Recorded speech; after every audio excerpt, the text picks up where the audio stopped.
Retornamos então à nossa segunda parte. Vamos responder algumas perguntas de vocês, né? E vamos então colocar aqui as perguntas. A primeira pergunta veio sem nome, mas eu vou fazer mesmo assim. Com o renascimento do século XVI, o iluminismo no século XIX e o neoteísmo relativista do século XXI, por que Deus permite que a humanidade dê esses passos para trás na sua caminhada? Bom, veja só, aqui a questão é a seguinte: nós precisamos entender que existe um conflito, não é? Existe uma luta na história do cristianismo. Quando Jesus veio ao mundo, não é? Houve uma explosão de manifestações de Satanás e do demônio na história. Veja, a Bíblia, você pega o Antigo Testamento, quase não fala de demônio. De repente, aparece Jesus, aumenta mais ainda a quantidade de demônios, de tal forma que Jesus entende a sua própria missão como uma derrota de Satanás. E é por isso que haverá sempre, onde houver a verdade de Cristo e onde estiver a presença de Cristo, haverá uma oposição, porque existe uma inimizade entre a mulher e a serpente.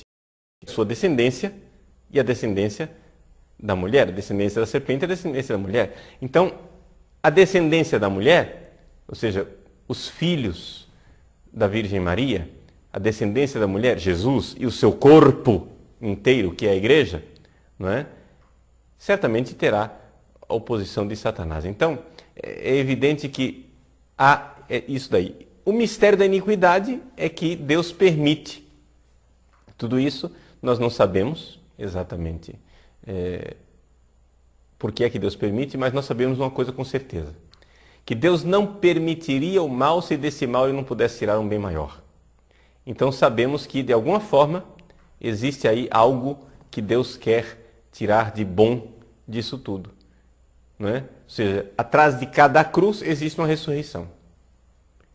E, como dizem os padres do deserto, no fundo, não é possível, não é, haver cristianismo, haver santificação e haver salvação sem tentação, sem essa luta pessoal em que nós somos chamados, né, a responder diante de Deus. Muito bem. Um dos nossos internautas que é evangélico protestante pergunta assim: mas padre, Jesus não disse que são as Escrituras que dão testemunho dele? Sim, Jesus disse que as Escrituras dão testemunho dele. E, sem dúvida alguma, nós cremos nas Escrituras e nós católicos veneramos as Escrituras. Onde é que está a diferença entre a abordagem católica das Escrituras e a abordagem protestante das Escrituras? É que nós católicos cremos que as Escrituras elas têm sentido se elas são lidas dentro de uma realidade orgânica, que é a Igreja Católica. Enquanto Calvino, com o princípio da livre interpretação e do livre exame das Escrituras, o que é que ele fez? Ele colocou a Bíblia na mão de todo mundo, cada um interpreta do seu jeito, e aqui abriu-se a caixa de Pandora, não é? Desse relativismo que nós sofremos hoje em dia. Essa ditadura do relativismo, não é? Ela não é causada só pelo protestantismo, não é claro, é tudo fruto de uma mentalidade revolucionária que não é o protestantismo, né? E com isso já quero responder aqui algumas perguntas antecipadamente, algumas pessoas aí perguntando se o protestantismo tem a ver com o comunismo, com a KGB, com a maçonaria, nada disso. Ou seja, são realidades distintas, né? Não vamos confundir. Você pode olhar para um processo revolucionário histórico, sim, sem dúvida alguma, não é? Mas não vamos colocar ligações diretas onde as ligações são ou acidentais ou indiretas, não é?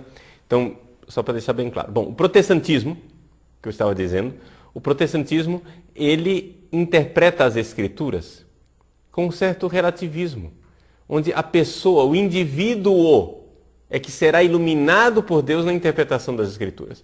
Gente, isso não tem o mínimo cabimento. Nós católicos acreditamos o seguinte, que as Escrituras elas são um valor, mas esse valor que são as Escrituras precisa ser interpretado dentro de um organismo chamado a Igreja. Vejam, a Igreja ela é um organismo vivo que viveu 2000 anos. Como todo organismo vivo muda. Não é? O padre Paulo, eu nasci há 43 anos atrás. Evidente que eu mudei em 43 anos. Porém, eu sou a mesma pessoa, existe uma continuidade. De tal forma que é maior a continuidade do que a mudança. A igreja, ela é um organismo vivo que continua através dos séculos, o corpo orgânico de Cristo, que continua através dos séculos. Pois bem, esse corpo de Cristo é dentro desse corpo orgânico de Cristo, em comunhão com Ele, que eu posso interpretar as Sagradas Escrituras. Agora um sujeito sozinho, né?